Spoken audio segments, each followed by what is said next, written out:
Bonjour à toutes et à tous, c'est la ferme de Théo et Dimitri. Aujourd'hui on se retrouve pour une nouvelle vidéo où on va faire le tour de mon élevage. Donc là on va commencer par la volière, donc on est à l'intérieur. Donc vous pouvez observer la poule faisane qui est encore en train de couver. Elle doit avoir une semaine de retard mais je la laisse faire. Je vous expliquerai tout à l'heure pourquoi, parce qu'on a eu le même phénomène, donc voilà. Ensuite, il y a le coq faisan qui couve, pas du tout, qui est en train de faire sa toilette à l'intérieur. Et vous pouvez remarquer du coup qu'il n'y a plus de perchoir, que les nichoirs au fond sont placés n'importe comment. C'est parce qu'on a eu une attaque sur les tourterelles. On en a eu 4 de mangées par les rats et une où on suspecte un vol. Parce que là, il n'y avait vraiment aucune plume à terre. Donc voilà. Et donc il nous en restait une dans la volière qu'on a enfermée pour le moment en attendant de déplacer la volière. On la déplace demain. Donc voilà un petit peu. Donc là bah, du coup vous avez le poulailler là qui est complètement vide parce que les rats ont leur terrier en dessous. Donc on leur a donné un peu de poison à manger pour leur faire plaisir. Comme ça. Mais bon apparemment il ne doit pas être très efficace parce qu'on en a encore vu se balader.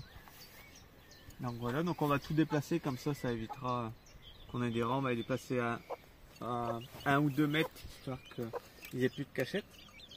Donc là vous avez la dernière couvée de poules Pékin.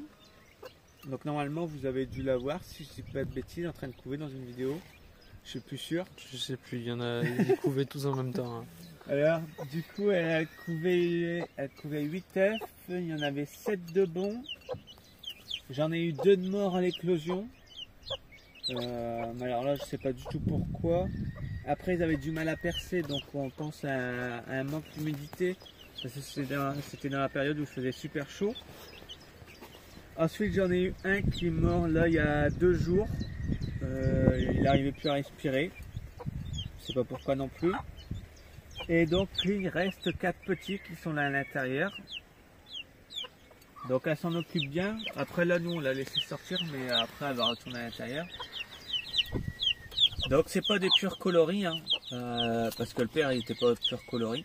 Donc forcément ça ne veut pas sortir du pur coloris avec un père pas pur. Mais sinon c'est du pur race.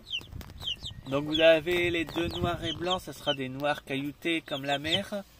Mais il risque d'avoir quelques petites taches marron dessus qui se rajoutent. Voilà. Alors ensuite les 2 autres, bonne question. Je sais pas du tout ce que c'est. Mais il y a le premier là qui est bien plumé, qui est assez joli niveau coloris. Attends, si tu veux, je vais ouvrir un peu. Non, c'est bon, tu le vois. Ah, ouais. Donc voilà, celui-là qui est à droite. Je le trouve joli, mais je vais pas le garder. Alors, c'est un coq, ça c'est sûr et certain. Donc voilà, donc normalement il me reste 1 voire 2 coqs, pas sûr. Mais je pense 1 coq et 3 poules. Et ça tombe bien parce que j'ai beaucoup de demandes au niveau des poules. Je dois en avoir 12 déjà de réservés. Donc voilà, donc Théo là est en train de nous filmer la bâche. Parce qu'en fait il est en train d'essayer d'ouvrir la porte en même temps. Donc vous avez eu un beau cadre sur la bâche. Donc là ensuite il y a les oies, donc on va pas trop s'approcher, comme ça évitera ça fait qu'ils resteront sur place. Donc il me semble dans la dernière vidéo vous aviez toutes les oies qui couvaient. Donc là donc vous avez la bicolore qui a eu 6 petits, donc les 6 que vous voyez là. Et ensuite vous avez la femelle grise qui a abandonné le nid pour venir s'occuper des 6 petits. Donc du coup on n'a pas eu plus de petits que ça, parce que la deuxième bicolore elle n'a pas eu d'éclosion. Mais on pense que le mâle monte pas dessus parce qu'il la rejette maintenant. Donc il veut pas du tout l'avoir tout près. Et elle attaque les petits du coup. Donc voilà. Donc on a 6 petits qui grandissent plutôt bien. Ils sont moins bêtes maintenant qu'ils sont grands, parce que quand ils étaient petits ils se bloquaient partout. Ils restaient pas avec les parents, et maintenant qu'ils sont grands ils restent avec les parents. Bon, normalement c'est l'inverse, mais bon, on va pas chercher à comprendre. Et donc là vous en avez 6, à mon avis ils seront à moitié bicolores, à moitié porc. On verra bien. Mais voilà, ça pousse. Les parents s'en occupent bien, il n'y en a aucun qui a disparu, aucun qui est mort. En même temps, j'ai envie de dire 2 femelles pour 6 petits. Normalement, il n'y a pas de problème. Plus le jar qui surveille, il n'y a aucun souci. Donc voilà, donc on va aller voir les petits canetons maintenant. Donc là, on se retrouve au niveau des petits canards. Donc là, c'est mon hybride corindien col vert qui couvait chez le voisin. Elle est revenue avec, si je dis pas de bêtises, 8 petits. Si je sais encore bien compter, 2, 4, 6, 8, oui c'est ça. Bah alors à mon avis, c'est pas elle qui a pondu dans le nid. Parce qu'ils sont trop droits pour que ça soit elle. Vous voyez le marron et blanc, vous allez en voir un, le marron et blanc. Bah, là, en plein milieu. Lui, là, bah, il est au premier plan en plus. Il a de la chance. Lui, à mon avis, il est bien droit. C'est une macane qui était belge qui s'est fait manger. Je pense que ça vient de là. Donc voilà, on va pas en dire plus. Eux, demain, ils passent dans le parc des poules. Parce que ça commence à être trop petit là pour eux. Donc voilà. Ensuite... Hop.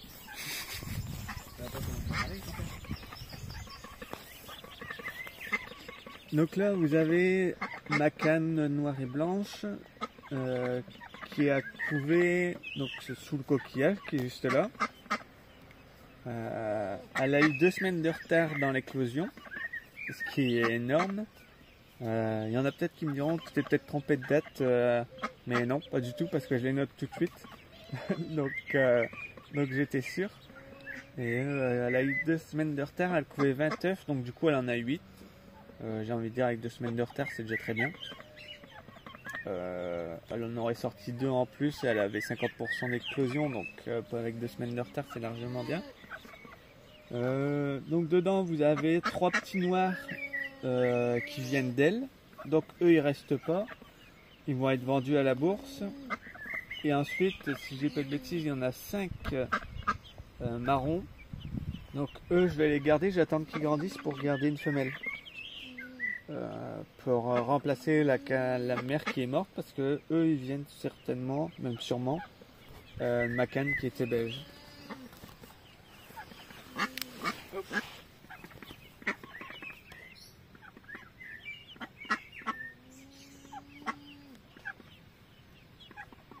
Mais alors ils sont sages, ils n'ont pas encore essayé de s'évader. Même la mère n'a pas encore essayé de s'évader. Pourtant elle a juste à pousser sur le filet puis hop.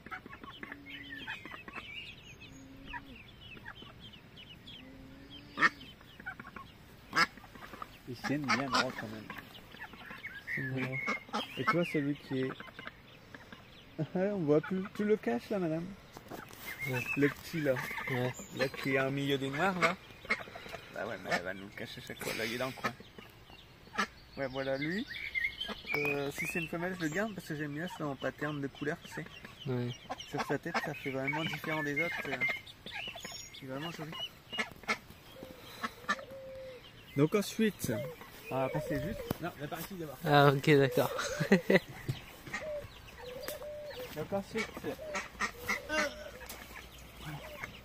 Donc pour ceux qui se rappelleront, il y avait ma première canne qui couvait là. Elle a recommencé à pondre au même endroit. Elle n'a pas cherché midi à 14h.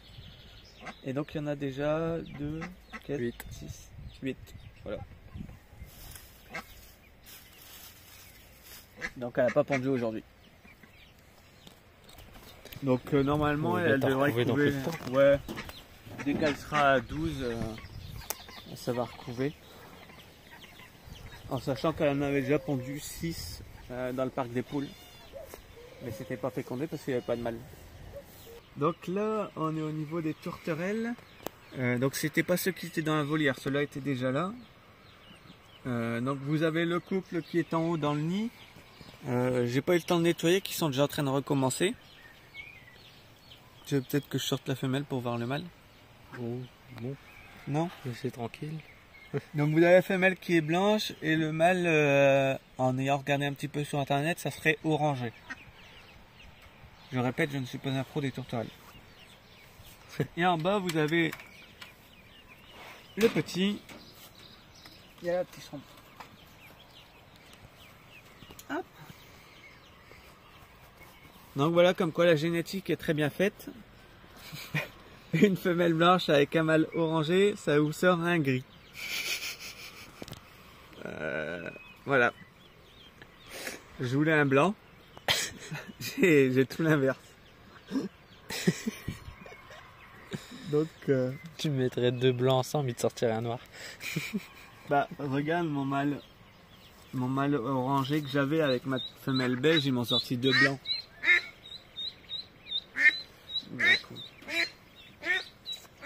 C'est pris la patte dans un truc. Vas-y. Donc là, on se retrouve dans le petit cabanon où je stocke mon grain. Finalement, il y a plus de choses de stocker autre que mon grain. Donc là, vous avez ma femelle qui était dans la volière, la seule survivante. Donc elle est ici dans une petite cage. Quand je bricole ici toute la journée, je la sors dans la volière quand même pour qu'elle puisse voler un peu. Et je la rentre le soir, bien sûr. Donc le but, c'est de lui retrouver un mâle et un autre couple et retourner à la reproduction. À savoir que quand les autres ont été mangés, elle était en train de couver et c'est ses œufs qui ont été mangés, pas elle. Donc voilà. Donc elle a une gamelle d'eau dans laquelle elle met tout son grain et elle fait ses besoins, bien sûr, hein, t'as qu'à faire. Et elle a son grain à terre parce que si je lui mets une gamelle, elle la renverse. Donc ça sert à rien. Ensuite, vous avez mon petit coq handicapé qui est là. Normalement, il y a une dame qui doit venir le chercher, mais j'attends encore qu'elle vienne. C'est une dame que je connais. Donc après, on s'arrange comme on peut. Voilà. Mais normalement, il doit partir. Et là, vous avez 2 calopsites. Enfin, de base, ils étaient 3. C'est 2 calopsites qui viennent de chez Théo. Il y en a une qui est morte peu de temps après qui sont arrivés. On pense à un coup de stress. Attends, vas-y. Donc voilà, donc ces 2 femelles. Tout à l'heure Théo me dit, mais tu penses pas faire de la reproduction avec? Je lui dis, bah écoute, j'avais trouvé 2 mâles à donner sur le bon coin, finalement ils étaient déjà pris. Je cherche pas après, le jour où ça arrive, le jour où ça arrive pas, ça arrive pas. Voilà. À savoir que j'ai acheté une nouvelle grande volière. Je sais pas encore ce que je vais faire, mais j'hésite à y mettre des perruches tout ça dedans, donc je vais faire une grande volière avec tous des becs crochus. Mais pour garder les petites cages comme ça, pour mettre des mandarins, tout ça dedans. Mais c'est encore un projet, et les projets on les connaît. Ici les projets ils avancent au ralenti. Les animaux arrivent plus vite que les projets. Alors voilà. Donc là, on va passer à la grande partie avec un petit con, on appelle ça, qui s'est évadé. Mais bon, il va rentrer à sa maison, bien sagement. Allez, voilà, petit cul. Allez, on va voir ton Théo. Hop là. On voit qu'ils n'ont pas du tout l'habitude de se sauver, ils connaissent pas du tout le chemin. Donc, on va profiter tant qu'ils sont là. Il y a, bon bien sûr l'autre il est à l'autre bout du pays. Donc il y a 2 poussins blancs, donc c'est des Sussex. Donc il y en a un là, il y en a un là-bas à Tataouine. Et vous avez le petit poussin roux qui vient du même endroit. C'est censé être que des œufs Sussex. Ça m'étonnerait que ce soit un Sussex. Hein. Je pense qu'on connaît tous les Sussex. Donc on va voir ce que ça donne. À savoir que c'est 3 poulettes, donc on va pas se plaindre. Si jamais je vais faire de la Sussex pure race, j'ai juste acheté un coq et c'est beaucoup moins cher, donc on va pas se plaindre. Donc là vous avez 2 abreuvoirs, l'ancien, le nouveau. Une fois que j'ai compris comment fonctionne le nouveau, l'ancien normalement je dois l'enlever. Enfin je mettrai des petites secoupes pour les poussins, mais après le gros là comme ça il s'en va, ça m'évitera les noyades. J'en ai eu 3 l'année dernière, cette année j'en ai pas eu, les poussins sont moins cons. Là, vous avez Madame Landouille, donc la dinde, hein. qui, bah, je sais pas ce qu'elle fait. Elle couve pas. Et à quoi comme œuf là? Bah, c'est des œufs de Pékin. Donc elle va encore me faire de la bouillie bordelaise. Mais le problème c'est que si elle couve, les poules pondent un œuf tous les jours. Il y en a 3. Donc je sais pas comment elle va faire son compte. Mais normalement on doit refermer à quasiment plus de la moitié pour qu'elle passe en dessous.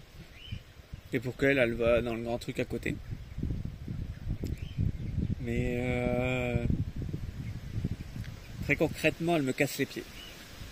Il faut vraiment faire un truc petit parce qu'encore les Pékins ça va passer, mais elle est prête à tout pour y aller aussi. Oui, puis il faut que je trouve un truc que je puisse ouvrir.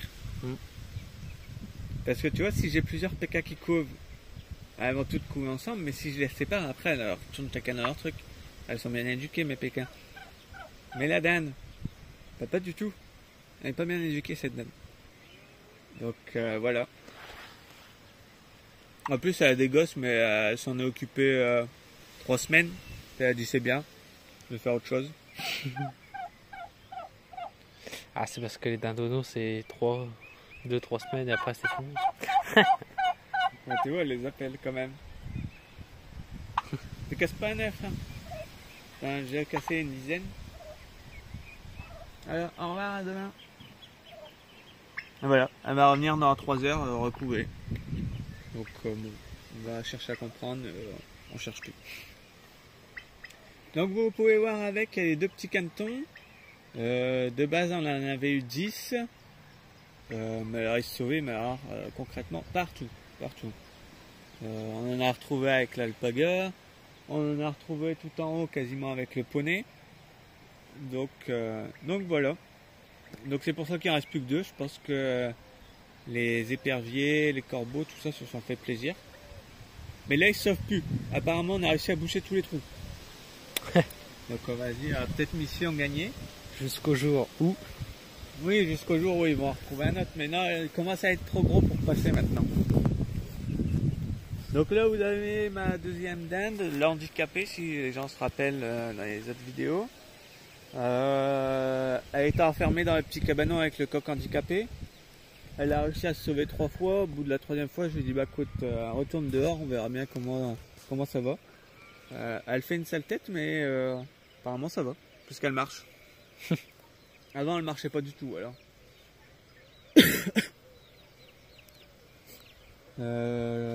On va montrer les petits pékins. Enfin, les petits pékins. Non, les petits marrons plutôt.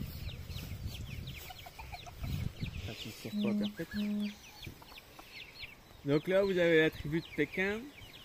Donc j'ai remis mon coq noir parce que c'était le coq gris. J'ai remis le coq noir pour essayer de sortir du pur coloris et du bon niveau standard. Parce que je voudrais faire des expos. Vous avez la poule frisée qui est avec, qui répond aussi. Enfin, toutes les poules qui sont dans ce parc, de toute façon, elles répondent. Et là, vous avez... Bon, bien sûr, elle va se sauver au moment où je le dis. Hein, tant qu'à faire. Va-t-elle repasser? Je ne pense pas. Elles sont restées là-bas en haut. Attends, je te les pousse. Voilà. Donc là, vous avez la porcelaine rouge qui a eu les 2 marrances, donc les 2 noirs. Ils font la même taille. Oui, ils font la même taille. Et normalement, ils partent d'ici 1 à 2 semaines, ceux-là. Ils étaient déjà réservés depuis quasiment 1 an, donc autant vous dire que les personnes les attendent avec impatience. Et là, vous avez ma Pékin bleue. Enfin, j'ai plus le nom en tête. Il y a des gens qui me le rediront. Bah voilà, c'est parti. Je vois de la vidéo. Donc voilà. Donc elle répond aussi. On verra bien si elle se met à couver ou pas. Et voilà. Et là on voit le coq qui a le petit pois qui a sauté. Donc en fait il essaye de protéger ses poules, sauf que comme elles sont partout, bah il court partout. Ah merde, j'ai plus le nom. Porcelaine bleue, non. Ah, ma crotte alors. Il reste les canetons là-bas. Ouais. Enfin les canetons. Si on peut encore appeler ça des canetons. Ah, faire encore des cantons à cet âge-là. Donc là, vous avez 6 cantons indiens de la première, entre guillemets, tournée. Couvée, si vous... Première tournée du patron. Voilà. Donc, vous en avez 3 popons. Donc ça tombe bien, c'est les 3 premiers. Pour une fois, ils sont bien rangés. Vous avez celle avec le gros pompon, je la garde. La première à gauche, c'est un mâle. Celui au milieu, c'est une femelle, donc normalement elle va chez Théo. J'attends d'être sûr à 100% du sexage. Et ensuite les 2 autres, ils partent aussi parce que c'est des mâles. Donc ils partiront à la bourse.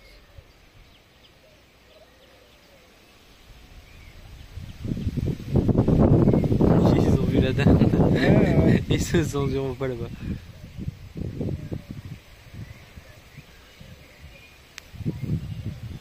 Donc normalement les 2 femelles elles sont baguées. Ouais, donc c'est le premier. Le premier c'est une femelle. Et après bah t'as la mienne.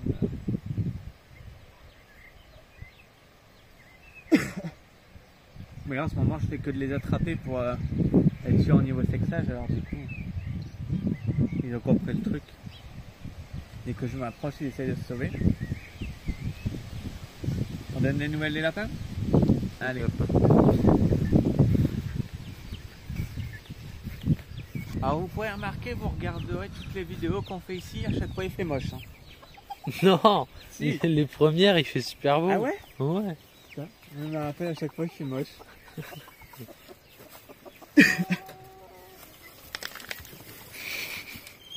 Puis en plus elles viennent nous voir.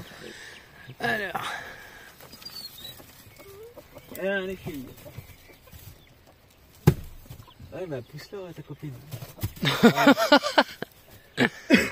Donc là vous avez la petite papillon qui vient de chez Théo. Donc la noire et blanche. Elle est encore jeune, elle a quoi, 2 mois? Oh non, Plus, ils ont 4 parce mois. qu'ils ont eux. été sevrés à 2 mois.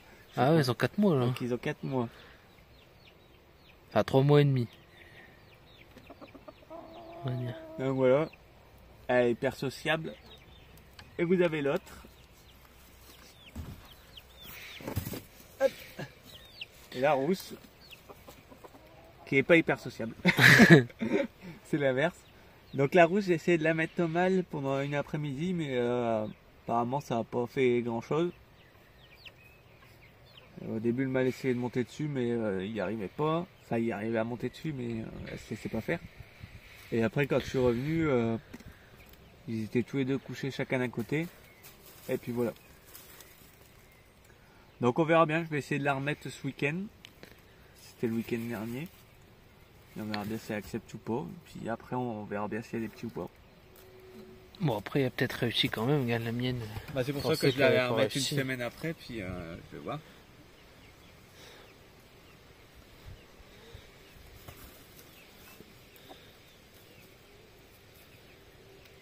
On va peut-être pouvoir en faire quelque chose de ce lapin. Non, ouais, je dis ça, mais à chaque fois qu'il y a des enfants qui viennent, c'est elle que j'attrape. Ou alors le gros là. C'est le gros, il se laisse attraper. T'es un drôle de lapin. Ouais, c'est une nouvelle race que j'essaie de créer. J'ai remarqué que tous les éleveurs essayaient de créer une nouvelle race. Donc j'essaie de créer la mienne. On essaie d'hybrider un coq avec un lapin. Ah l'horreur. Donc là, vous avez mon coq porcelaine rouge qui est encore enfermé pour le moment. On essaie de faire les parcs, mais ça avance tout doucement. Et vous avez... Je vais le pousser. Oh je vois bien. Tu le vois bien?